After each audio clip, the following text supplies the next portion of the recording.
Okay, so I just said a minute ago that ultimately my goal of these two lessons in sequence here is to teach you how to factor things that are cubic, quartic, and quintic.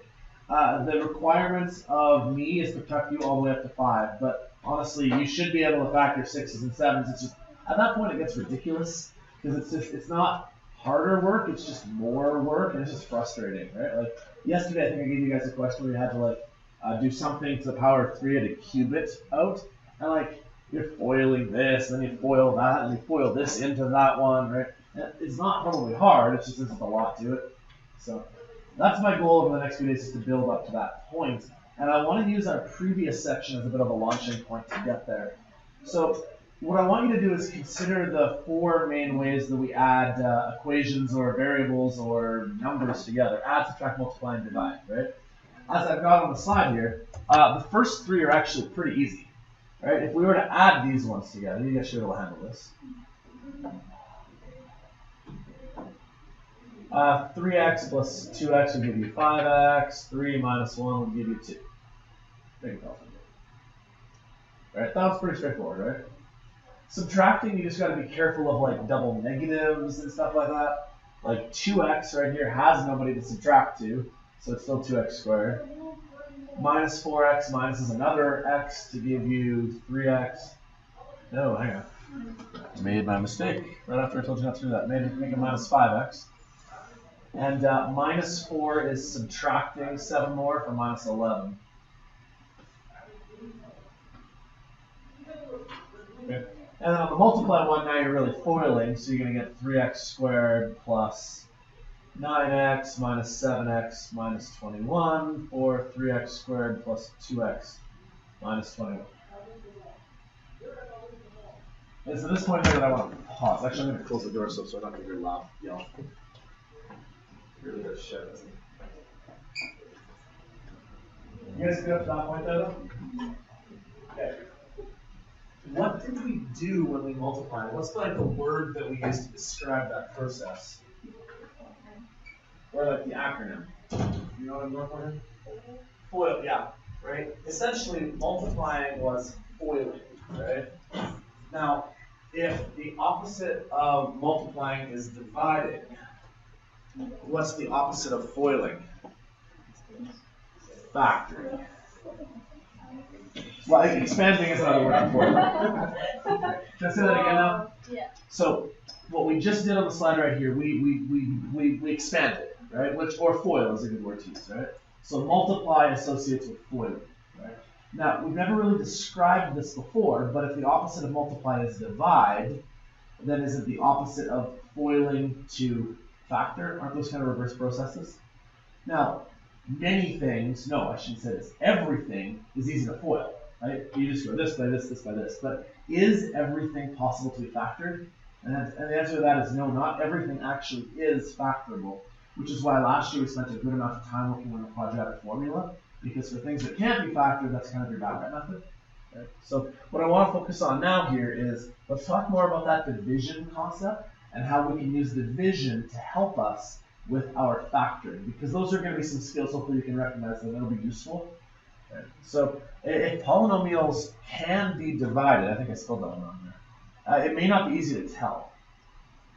So let's talk a bit first about what division means then, because I find that when I teach this, kids have forgotten how to divide. They have a calculator, and the calculator literally, you just type it in and it does it for you. So we should really start at like ground zero again here, and mind you, like grade 4, when a teacher taught you how to do division, what does division mean? Okay. You guys remember doing long division at all? Yeah. So long ago?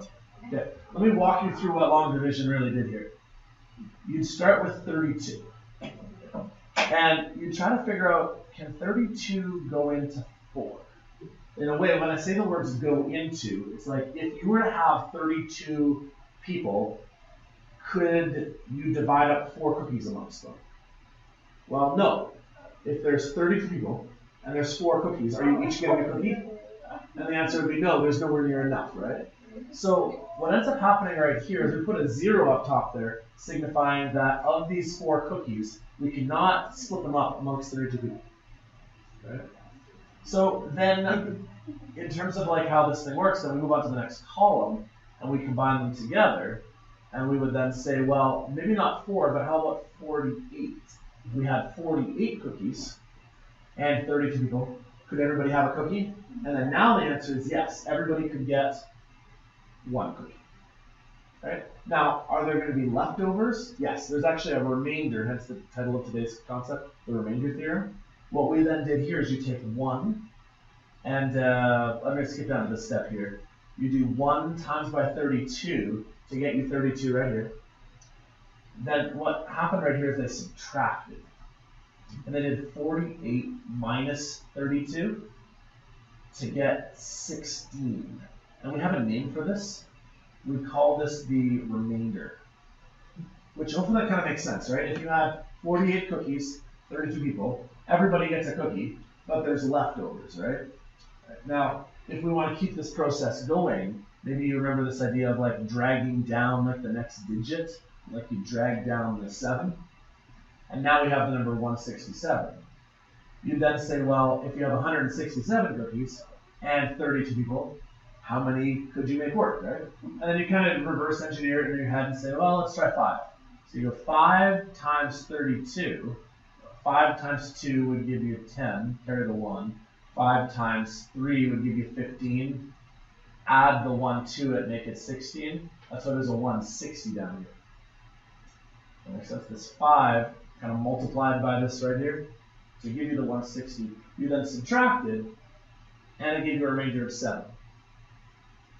Now, your calculator though doesn't give you that as an answer, right? Because what your calculator does, and this is why I think it's worth to remind you of this process, even briefly, is that if you were to take your calculator and do 487 divided by 32, it gives you a decimal number.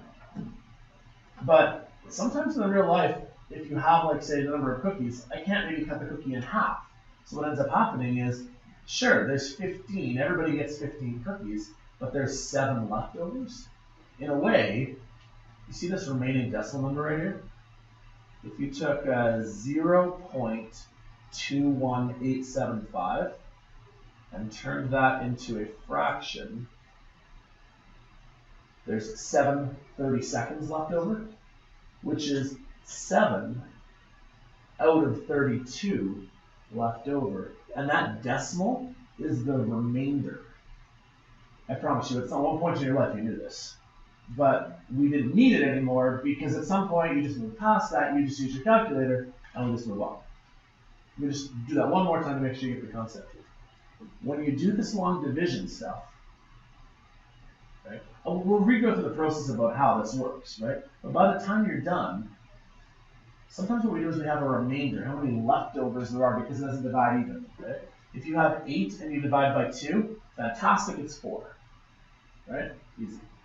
But what happens if I have 19 and I ask you to divide by 7? Can you divide 19 by 7? Well, I mean, sure, I did it right there, right? But put in a real world scenario, you have 19 cookies and 7 people, you're each getting 2, right? Well, you get 2.7, but if you can't break a cookie up into 0.7, right? So if you think about this for a second here, 19 divided by 7 means you each get 2. Now, reverse engineer this a bit.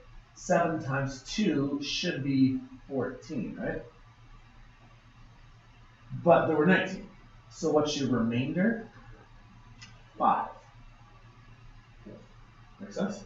Well, now look at what I just did here. If I do, I hope this works, 0.714285714. That's a repeating number. I'm going to keep doing that. 71428571428571428. I'm going to try this. Try to turn it into a fraction. Yes, it worked. What does this mean? Well, it means there was a remainder of 5 out of the original 7 left over. So that works. So those principles, we're going to have to use those to some degree when we do the exact same thing though, but not just with numbers, not just with letters. I'm going to show you how to do this with entire equations, because we're going to try to divide entire equations from each other. So it may be easiest just to bear with me Trust me, okay? I will not let you flail away like this for forever, but I'm just going to do the first example. Okay? Watch, soak up as much as you can, then I'm going to erase it and do it again, and I'm going to try to fill in some of the gaps, okay? So, for the first time here, don't even write, just watch, okay? Okay, trust the process. I'm going to show you how to divide long division lines. It looks like this. I'm going to take x minus 2, and I'm going to divide it into 5x to the 3 minus 13x squared plus 10x minus 9. So it kind of looks like the division statement that you did back here in the same sort of way. What's going to happen is my answer is going to be left up here if it divides. It may not actually divide evenly. There might be a remainder left over, which is fine because lots of things have remainders left over. It's just for most of our lives, we either do one of two things. We either ignore remainders or we turn the remainders into decimal numbers. We do one of those two things. So let me try this. First thing you're going to do, I'll even color code it for now, is we're going to ask ourselves, well, how many times can x minus 2 go into 5x cubed? And the answer to that is 5x squared. This is one that blows people away, so just be patient, okay? Here's how I'm going to prove that. When I ask you how something goes into something, that's asking you to divide it, right? If you have 5x to the 3 and you divide out an x, well, if you divide out one of your x's, you're left with x squared, right? But you still have a 5 left over. So, but I'm not going to put the 5x squared in this column right here, because wouldn't it make sense to put the 5x squareds in the column that all the other x squareds are kind of in? So the next thing we did in long division is we take this and we multiply. We go like 5x squared times x gives you 5x to the 3. But then we take 5x squared and we also times it by the minus 2 because it's the binomial. And it gives you minus 10x squared. That looks somewhat similar right here to like when we took the 1 and times by the 3 to get that 3 right here. But we also took the 1 and times by the 2 to get that 2 right there. Then we put a line down here and we subtract it. Same concept. I'm going to put a line right here and I'm going to subtract. 5x to the 3 minus 5x to the 3 is gone. It should, because I've now divided it out. But there's a remainder left over. This remainder is going to be negative 3x squared. Because negative 13 subtract negative 10, double subtract means add. So you actually have negative 3x squared left over. And that's kind of like what we did right here, where you got this 16 left over. We then dropped down the next term, which was a 7. So I'm going to drop down the next term, which is a 10x. Repeat the process. How many times can an x minus 2 go into a minus 3x squared plus 10x? Focus on the first term. How many times can an x go into a minus 3x squared? Maybe think of it rather than multiplying, think of it as dividing.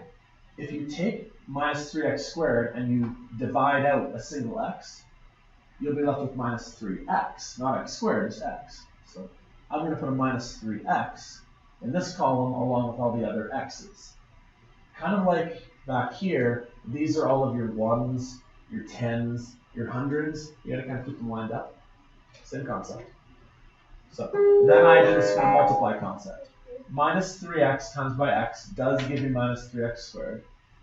Minus 3x times by minus 2 gives me plus 6x. I'm now going to subtract. In the process of subtracting, minus 3x minus minus 3x just goes away like it should. 10 minus 6 gives me 4x. Again, drop down the next term, the 9. Wait, how many times will x go into 4x? This one's actually the easiest one of all to think. The answer is 4. Right? If x were 2 times by 4, it would be 4x. So I'm going to put a 4 right here. In the same way, how many times can 32 go into 48? Once. Hence the 1 right here. How many times can 32 go into 167? 5. So x minus 2 is going to have to times by that 4. So that's going to give you 4x minus 8. Then I'm going to subtract. And when I subtract, these guys cancel. And I'm actually left with minus 1 left over here. I'm now out of terms. Now, when you do long division, what they typically do is you put a decimal place and you start pulling down zeros. And that's how you start getting like the decimals that kind of show up afterwards. But that's not really appropriate in this scenario here because this is your cubics, your quadratics, your linears, your constant terms. We're kind of out of digits right here. So what we have left over here is this is known as a remainder.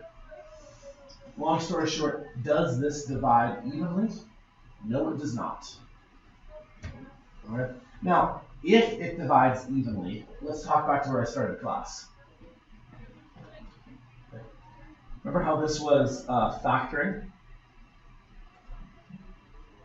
Factoring is what happens when you multiply. Well, the opposite of factoring, no, hang on, that's not right. We didn't factor there. We foiled. Foiling is what happens when you multiply.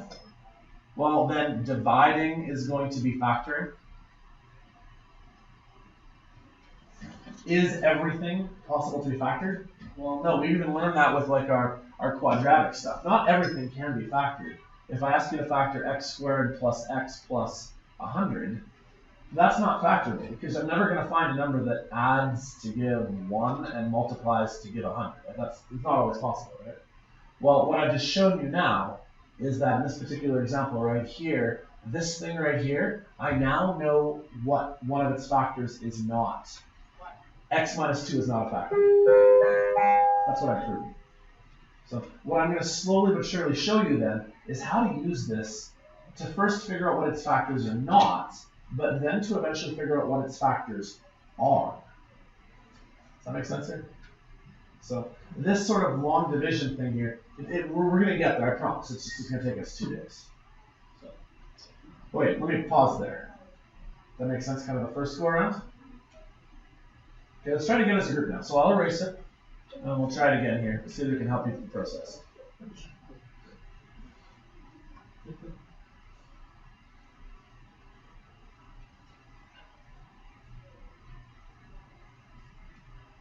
Jessica, Michael, and Brooke, this is similar to when I showed you guys synthetic division real fast the other day. I'm going to show you synthetic division again in a second, actually. So there are some correlations to what we did that one day. All right, so let's try this again. This time, follow along with me. So we're looking to do long division. We want to figure out, ultimately, here's our question. If it divides, it's a factor. Does that make sense? All right. If it does not divide, then it's not a factor. So what we're really doing is we're narrowing down whether or not this thing might be a factor. So let's try the process. The first question is, how many times can you fit an x minus 2 into a 5x cubed? Just focus on the first terms. Well, this x right here, if you have 5x cubed and you divide it out into x, you'd be left with 5x squared. That makes sense? That's kind of the division that you're doing there. So, erasing that because that's going to get in my way. I need a 5x squared to go right here. 5x squared. Now, using that same sort of long division process, this is not going to factor evenly at this point, because if I re-times this back together to kind of check my work, 5x times x will give me 5x cubed when I re-times it by this here. But it also needs to get times by the 2 to give you minus 10x squared. Did this section right here divide evenly? No, it didn't. It left me with a remainder. The first little bit canceled out, right? When I subtract this stuff here, that stuff canceled out. But when you do minus 13 minus 10, there was a remainder of minus 3x squared left over. So as of this point right here, there's a bit of a remainder left over. Good news though, we're not out of numbers, right? There's another digit left. So let's pull down the next digit. I'm going to use new colors to kind of help keep track of things. So the next question, can x minus 2 divide from the minus 3x squared plus 10x? It's not going to divide evenly, but I can try dividing out at least the first term. If I divide this x right here by the 3x squared, it'll give me just minus 3x. So I'm pulling one x off of it. Well, then I try to figure out how much excess there was left over by redistributing this. If I do minus 3x times x, I get that minus 3x squared, which I should have. That was the whole point. But for the next term, when I do the minus 3 times the minus 2, I get plus 6x.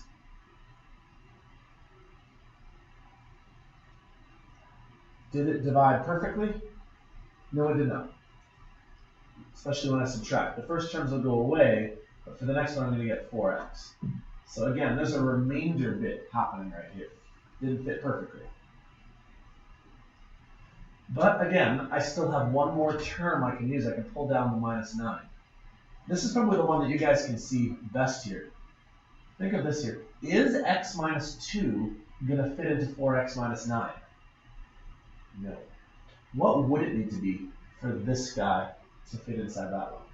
Not the 4x minus 9, but 4x minus 8.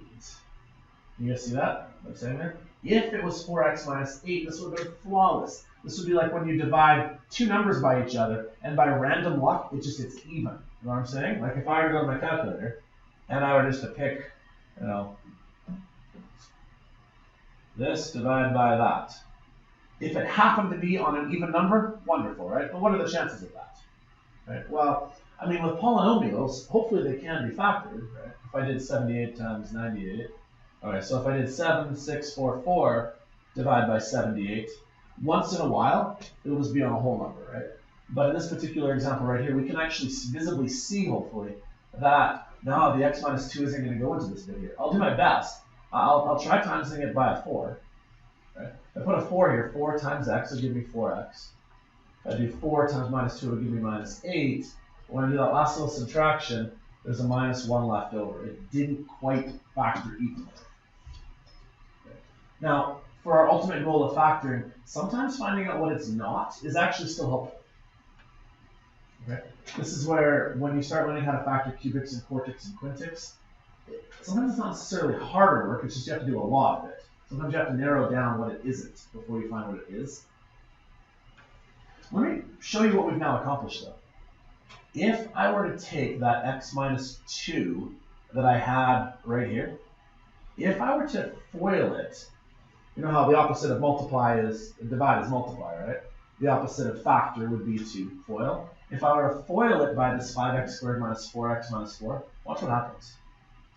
5x squared minus 3x plus 4. Yeah. Let me just watch this.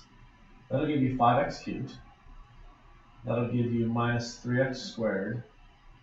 That'll give you plus 4x. That'll give you minus 10x squared plus 6x minus 8. When I put it together,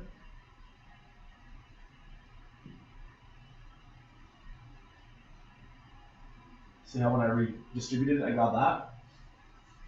That is almost what I have right there. Almost, though. This is minus 9. This is minus 8. The reason why is we have a remainder. You know how when we divide, there's that decimal number that's left over? This is kind of like your decimal number that's left over. If I were to subtract one more, which was my remainder, then I would have what was right there. That's like your leftover bit. That make more sense? That's the second time. It's something you're going to want to practice. Okay? It's not something you have to do all the time, because this is actually one skill along the way to a larger concept, that concept being learning how to factor. So we don't always have to do this, but you should definitely try this once in a while. So, okay, here's kind of another way of approaching it. This is back to kind of the cookies concept. I was using that before. See here I have 7 cookies, and I'm going to divide them amongst 2 people. So if I divide 7 cookies amongst 2 people, they each get 3, but there is a remainder left over. In a way, I can kind of write that with polynomial statements here. If I have a polynomial, and I divide it by the binomial, which, by the way, in terms of what that means, p of x would be this guy right here. This guy here would have been the p of x. Okay. If I were to divide it by this quotient, this guy right here, it produced this guy right here. We call that the quotient. You guys know that term, quotient? So this was your polynomial. I divided my polynomial by that quotient, or by this binomial here. It gives me a quotient. So if I do this and divide by this, it gives me a quotient. But there was a remainder. But the remainder is like a fraction. Remember how, like, when I was doing this example back here, just with numbers, if I did 9 divided by 7, it gave me 1 point, let's pick a better number, 9 divided by 5, 1.8. Okay. So think about this with cookies again. You have 9 cookies, 5 friends, they each get 1 cookie. Right? How many are left over? 4. Right? 9 cookies, 5 friends, everybody gets 1, and there's 4 left over. Does this answer right here show you 4 in it? Well, okay, no, this answer here doesn't show you 4, but if you break it up into 1 plus 0.8, think of this as being the 1 right here. Think of this as being the 0.8. Okay. Isn't 0.8 4 out of 5? There is your 4 right there. See how that kind of pieces together?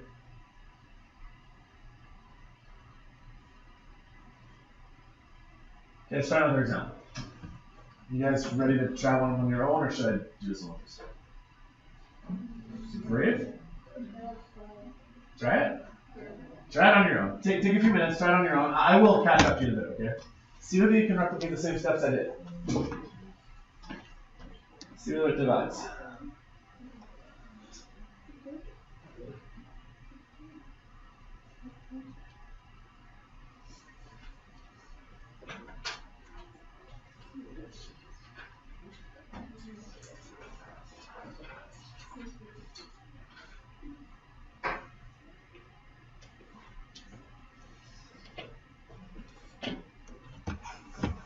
If you're absolutely stumped as to where to start, I'll give you that. It looks like this. X minus 1 goes into x to the 4 minus 2x to the 3 plus x squared minus 3x plus 3. That's kind of like your setup.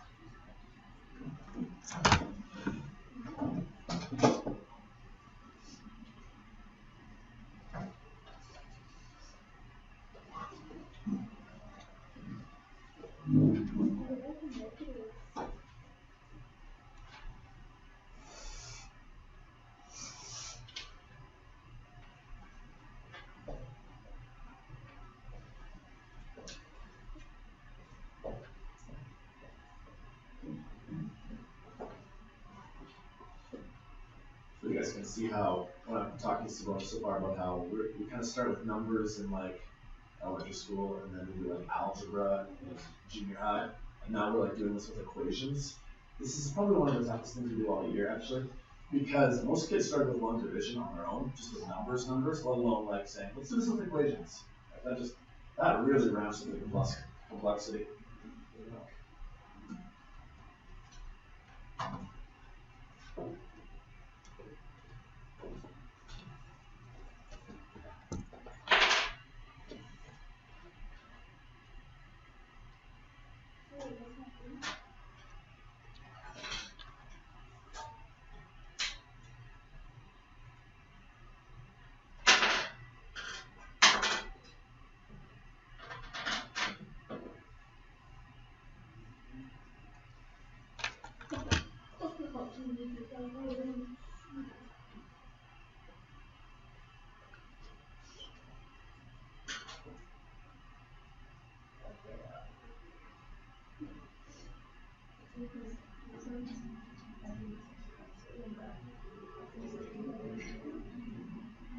So yeah.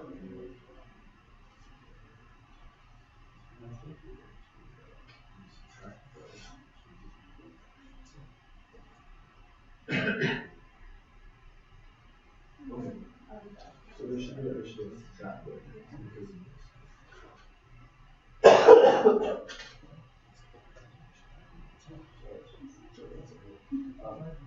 minus x over 3. minus another minus x equals 0. But then we do x squared minus x squared, that should give you 0 right there. Yeah. Which means you have to pull down this number. I should pull down the next number too. Pull down 2 numbers in a row. And it'll come out. Yeah. Here, I'll start catching up to you this time. Okay. If you're really stumped here, start looking at the board here. I won't maybe talk so much here. I'll just start writing some stuff, and you guys can compare yours to mine, and then I'll talk about it afterwards. So I'll start catching up to you here.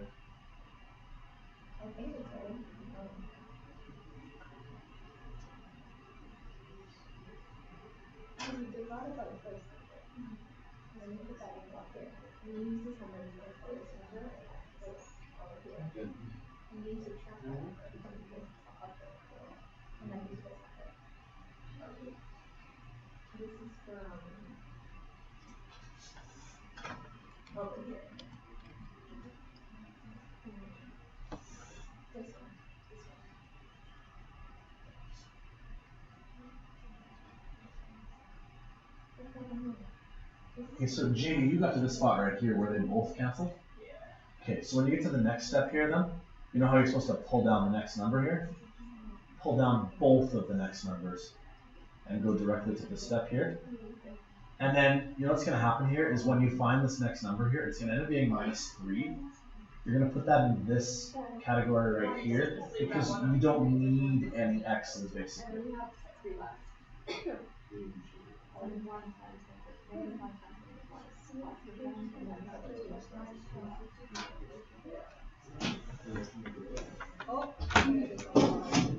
So check yours against mine.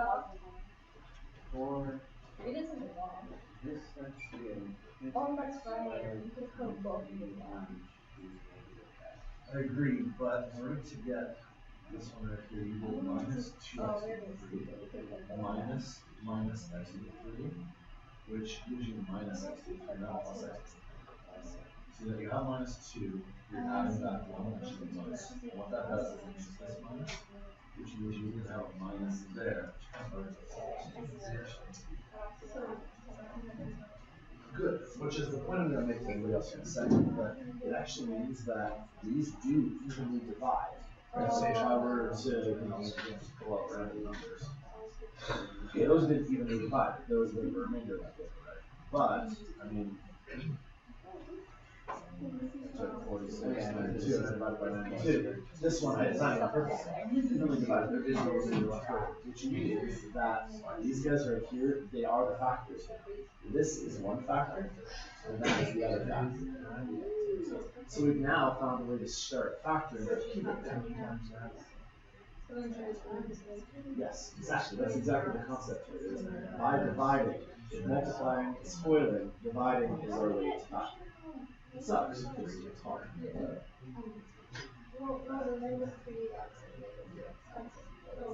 There's no 2 x. Well, no, there's 0 x. Nice.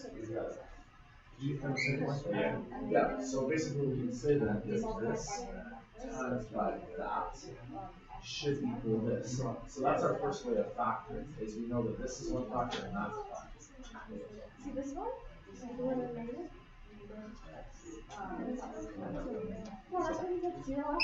So I don't know whether some of you guys are at the point where I've got to the screen here, but see how there is no remainder left over? This means that they actually are factors. They will divide evenly. So you could say this then. This is equal to x minus 1 and x to the 3 minus x squared minus 3. This thing does have factors, and here are those 2 factors. If you were to, I'm not going to suggest you do, but if you were to refoil all this mess, it should equal that bit right there. Does that make sense? So this is our way of kind of starting the process of figuring out what the factors happen to be. You guys managed to get that? I got that. This is the last challenge for this? No, where the x is cancelled. Okay, so now that you've gotten down to this step right here, see the minus 3 with the x right there? Let's put a minus 3 up top. But let's put it in the 1 just column. Yeah. Okay, so now go minus 3 times x, which is minus 3x right below that. How many x go into there? minus 3 times 1 minus 1 gives you plus 3. So subtract those, gives you 0. So this did divide evenly, so you can now say that that whole quartic can really be broken up into 2 factors. This is one of the factors, that's the other factor.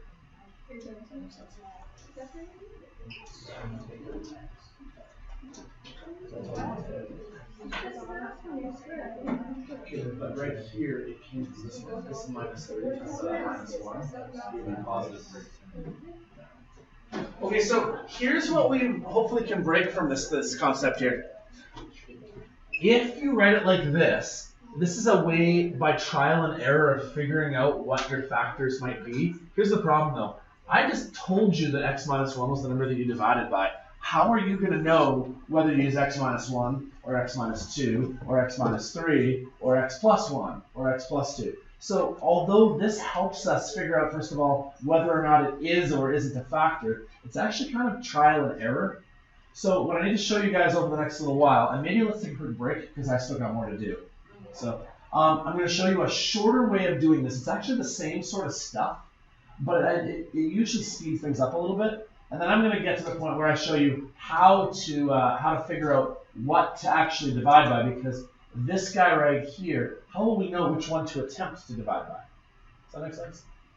So we'll take a quick break though, because I'm probably talking to you till 3:30. So we'll take a quick water break or walk around the school.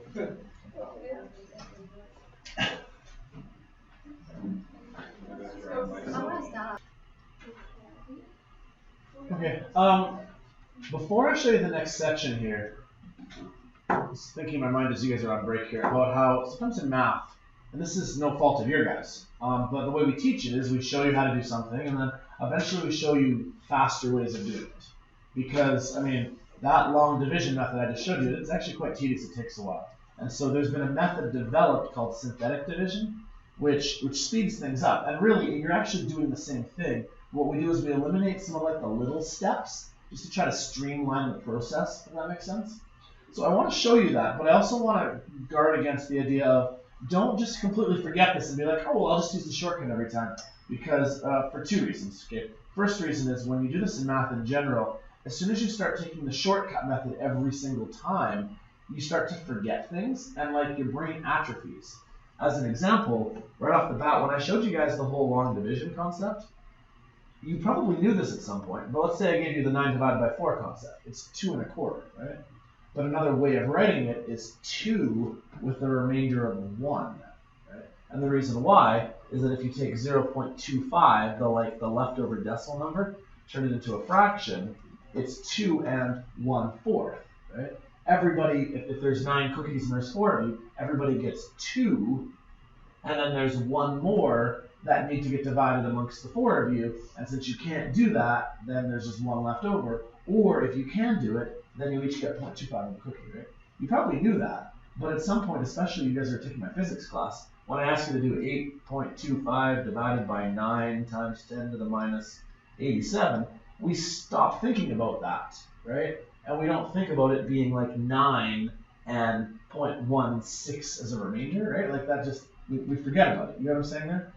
So the first thing I want to point out is please don't forget about how to do the long division stuff, because that is fundamentally like what math is based on, right? Even when I give you a shortcut, you should still try to remember what we're actually doing. But there's actually a second reason that matters more to you guys. You're probably going to get some diploma exam. Now, they don't do written response anymore, but what I've seen them do a lot of is they show you somebody's work, and they ask you in somebody's work, find the mistake. And so a really common question is they show you somebody trying to do long division, and then somewhere in their work, they've made an error, and it's your job to try to say, well, they made an error on step 3. Does that make sense what I'm saying there? So when I show you this next section here, please don't just be like, oh, I'm always going to synthetic division, because I promise you, you're going to want to. This is so much faster. But really, you're doing the same thing, just we're speeding it up. So let me show you how this works then. Take this one back here where we used to have all these variables in here. Okay? As a way of speeding it up, synthetic division basically means let's get rid of all the stuff that I don't need. And so I'm going to do a whole bunch of erasing here. Okay? But before I do that, I need to fill in a few more things here. See how this x3 right here? There actually is a coefficient in front of it. Oh, that's a 1. And there's a 1 here, and a 1 here, and a 1 here, and a 1 here, and a 1 here. See how there's like 1s everywhere there? What synthetic division does is it says everything else is just kind of lined up though, isn't it? These are all the x cubes, all the x squareds.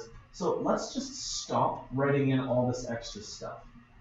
Because by writing in all this extra stuff, even this x right here, we can possibly get rid of. Let's get rid of all of this.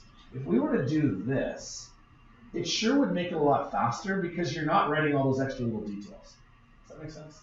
So it's actually going to look very similar, and we're actually going to do the exact same question, I believe. We're going to use, oh, no, this is a different one. Okay, well, we'll do this one here, and I'm going to show you how synthetic division works. So first, pretend you're setting it up using long division. Like, set it up using sort of the same sort of concept. X plus 3 goes into, but here's how I change it a little bit. This is my design for it. Everyone does it a little bit differently. I make kind of a grid out of it, and I'm going to throw a 2. Oh, hang on. We're doing it above. I'm going to throw a 2 up top. That 2 represents the 2 from the x to the cube. Then I'm going to throw a 3 next, which just represents the 3 from the x squared. A minus 4 after that, and a plus 15. You see how I'm kind of like streamlining it, so I'm not writing all of the coefficients out? It's just to save me some time.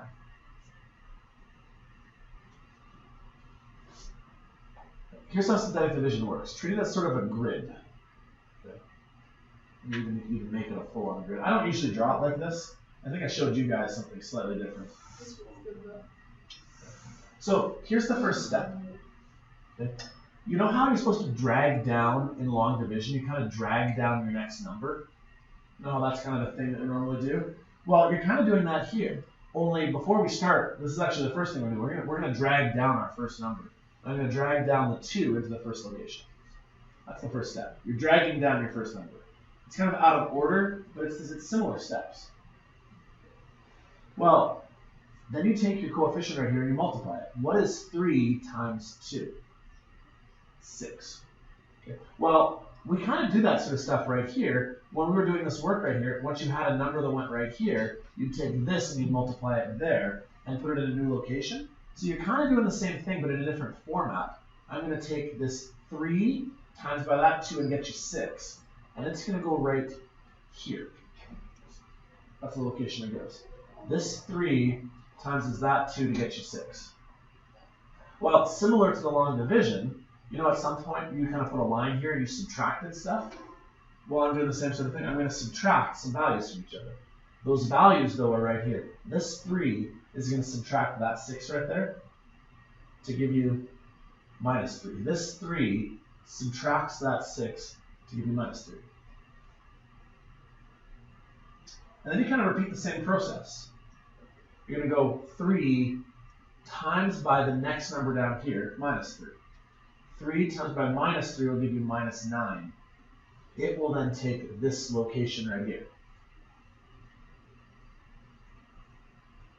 Then you take the 2 numbers that you have right here and we're going to subtract them from each other. Minus 4 minus minus 9 really means to add. So you're actually adding it and making it 5. Last step. Take the 3 times by the 5 to make it 15. Then subtract. 15 minus 15 gives you 0. Now, this honestly is the exact same type of math you were doing in long division, because what do you do in long division? In long division, you were finding a number, you were multiplying it, writing it down here, and then subtracting it. Right? Like, it's the same type of calculations you're doing, only I erased all of the x to the 3's, the x squareds, and the x's. Now that we're done, let's put them back in. This guy right here of 0, if there's a 0 left over, did these things divide evenly? Yeah. This is your remainder. This 5 right here then is your constant term, so don't put anything next to it. This 3 right here is how many x's you have. And this 2 right here is how many x squareds you have. So if I were to ask you what happens when you divide them, did it factor? Yeah, it did, because you got a remainder of 0. It factors to this, x plus 3 and 2x squared minus 3x plus 5.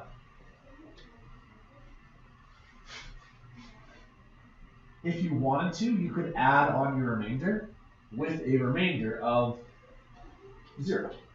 But like, we never write on a remainder if it actually divides, right? Because that'd be silly. Right? But if there was a remainder, you might like add 1 to the end of it. To just do a quick cursory check here. If you FOIL this, isn't that bit right there going to give you 2x to the 3? Well, we need a 2x to the 3, right? Isn't this 3 times that 5 going to give you a 15? That makes sense. I mean, I don't need to maybe do all of them, because that's going to take a while, but what we've now proven is that we can actually find out what the two factors are using synthetic division, and it's so much faster. Okay. What I need you guys to know is that, 1, you should know the basics of what you're doing here and how that works, and 2, it's on your diploma anyways. So don't completely ignore this in the future. But I'm going to bet you that like 9 times out of 10, you guys are going to want to try it this way. Let's do another example. On the blank slide right here, why don't we try the one that was on the slide 2 before that one, which was, what was it? It was like x to the 4, help me out here, minus 2x3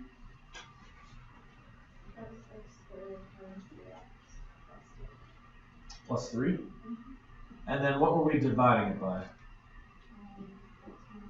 X minus 1. So let's try this using synthetic division again.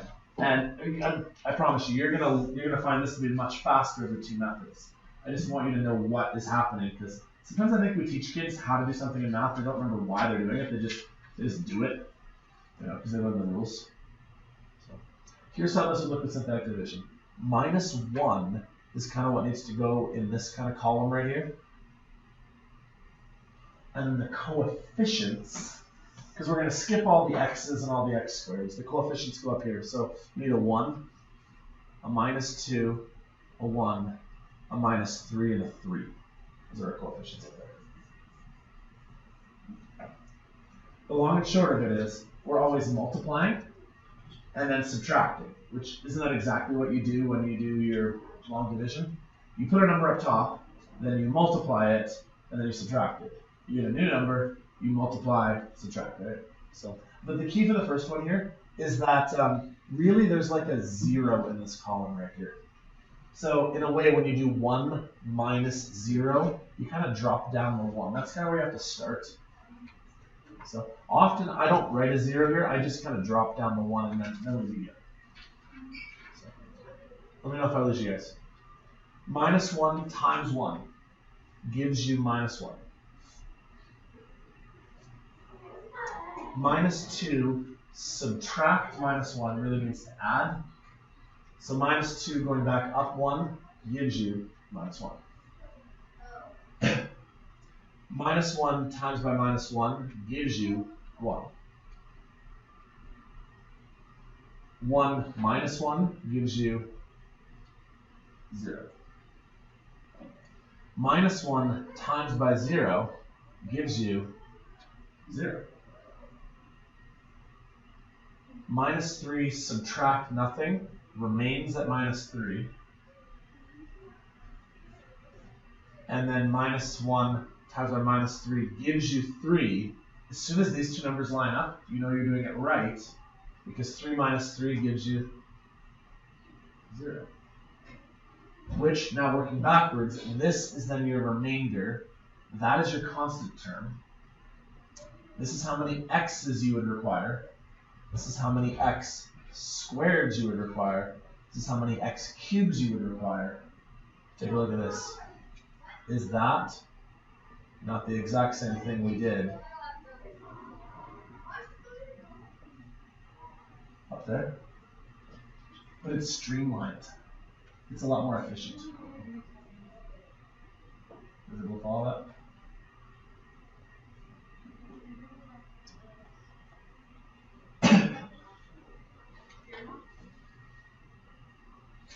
So what's the key to this then? If something's going to be a factor, what is the remainder going to have to be? 0. Right? Say that out louder. If something's going to be a factor, the remainder better be 0. Because if there's a remainder, then it didn't divide nicely. If it doesn't divide nicely, then it's not a factor. Does that make sense? So that's the key. If this is 0, we're golden. Which leads me to my next concept here. I want to do two things that seem unrelated, but then I want to show you how they fit here. Let's take this function right here, and let's plug in f of -3. I know this seems like I was driving this way, and I'm going somewhere else, but I promise these two thoughts are actually very closely related. I should have enough time to do them both. I'll probably have to run out of time. But this notation, what does it mean to do? This is what we did like the last couple of days. If I have f bracket -3, it means to make all the x's -3. So watch this. 2 -3 cubed plus 3 -3 squared minus 4 -3 plus 15. Two seemingly unrelated things. I just flipped the long division stuff back to where we did the last couple of days. When I'm done with this, this is going to give me an answer, correct? Like a numerical number, right? As opposed to those non-numerical numbers. Okay, so let's find out what this is. 2 bracket -3 in brackets cubed plus 3 bracket -3 squared minus 4 bracket -3 plus 15.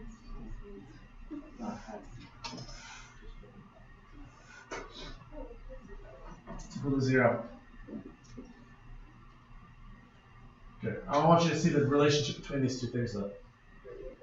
This function right here was this function that we did a little while ago.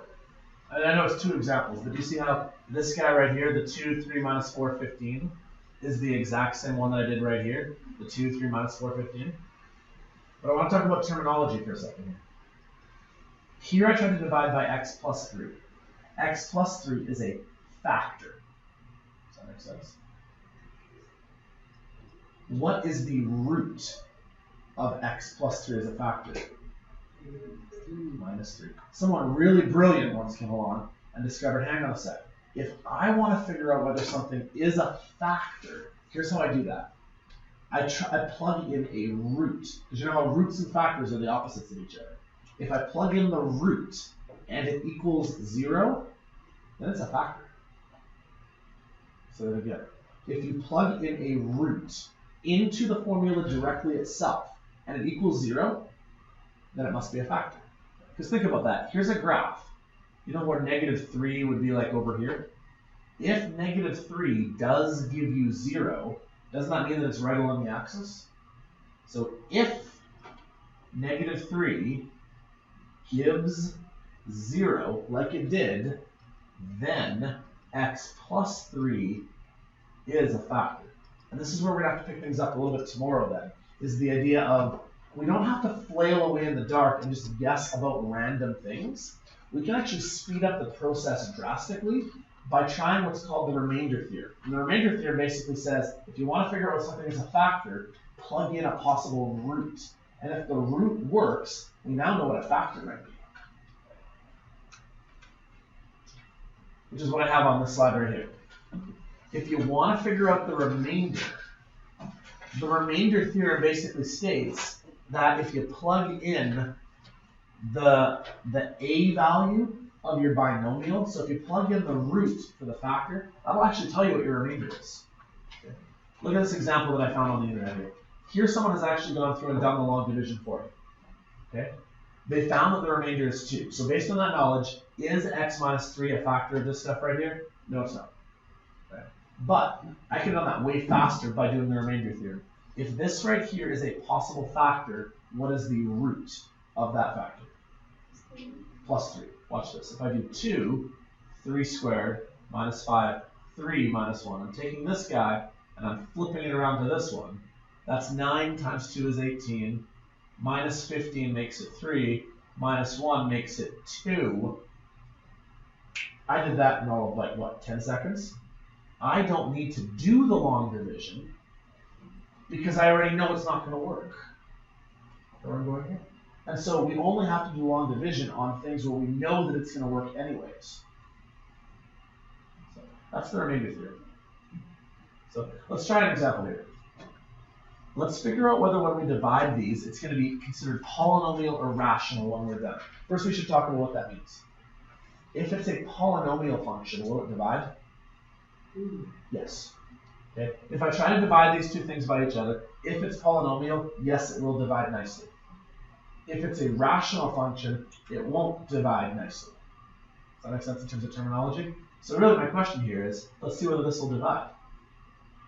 Now, I could do this. I could go x minus 3, try to put it into 11x minus 4x squared minus 7. I could do that.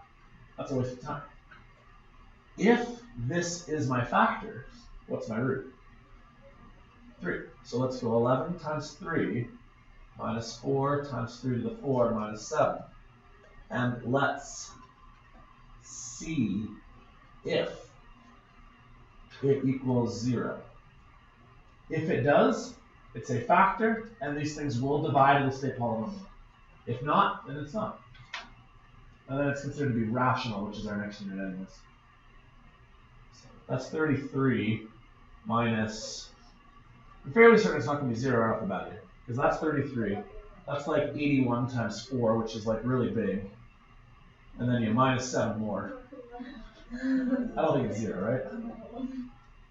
So based on this, I now know that this is going to be a rational function because these two things do not divide by each other nicely. There is a remainder. Makes sense? Oh wait, do I have enough time for the last one? I think I have just enough time here. So here's what we're going to do. We're going to try to apply all of those skills now that we've learned to try to solve this question here. Is this not on yours? How did that get in there though? Okay, well, let me just make one up then real quick. Bear with me for a second. I got a book here. I'll just make one up to finish the class.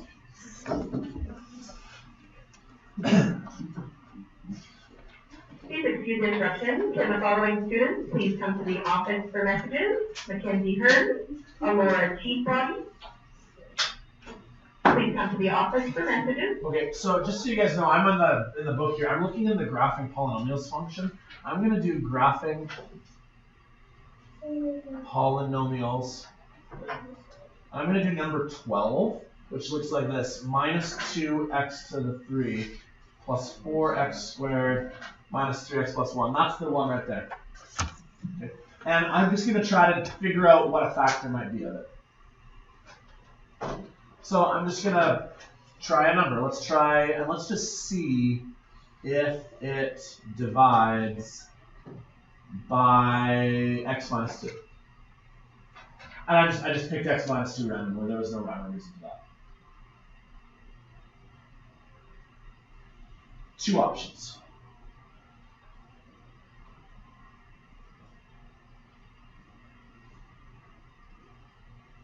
You can do long division or synthetic division. It would look like this.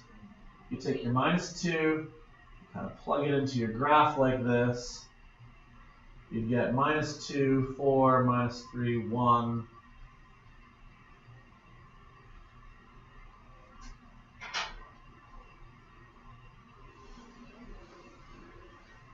And I did some synthetic division. I did it really fast. Okay, but if you guys look at my synthetic division right here, will this divide based on what I see in the synthetic division? And based on this last number here not being 0, no, it is not. So I know this guy right here is not a factor by doing synthetic division. That makes sense?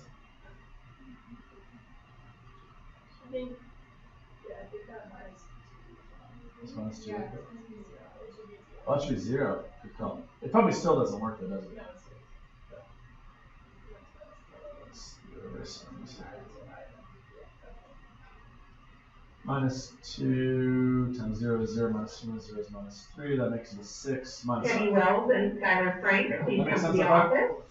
So that's what I spent most of the time showing is how to do this process. But the fast version of it is to say, well, option 2,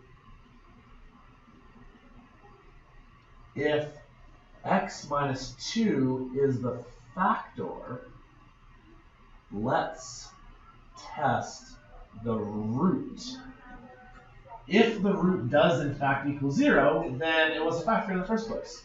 So I'm going to take the same equation I just had there, which was minus 2, but I'm going to put in plus 2.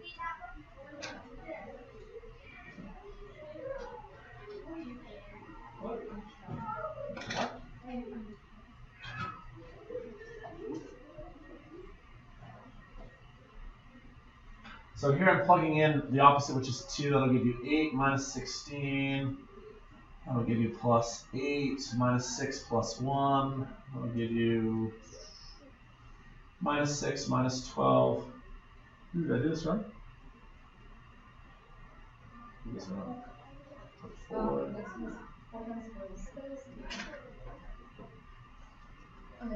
2 times 2 times 2 times 2. That's minus 16. Oh, that's 16 right there. There we go. Okay, that was minus 5. Okay. This is the remainder theorem. So long as you don't screw up on basic math. You see how I got a minus 5 right here? I got a minus 5 right here. Either way, the answer to tomorrow's question about whether this is a factor, we know it's not a factor, but I've proved it quickly by determining that there is a remainder. The remainder is minus 5. These two things do not divide evenly. So, last thought here. You guys can start backing up while I talk, though. Tomorrow our goal then, you guys okay? Sorry, I'm almost done. Tomorrow our goal then is to help you guys not flail away in the dark. And you know how I just randomly said x minus 2? We're going to have to now try to figure out what numbers to actually use. Should we use minus 1 or minus 4 or minus 3? So that's our goal tomorrow. And then we're going to start factoring full on cubics and quartics and quintics. So most of tomorrow is going to be factoring the x to the 3, factoring the x to the 3. Does that make sense? Okay, I'll pause it there. We'll pick this up again tomorrow. Thanks for bearing with me for a long lesson, guys.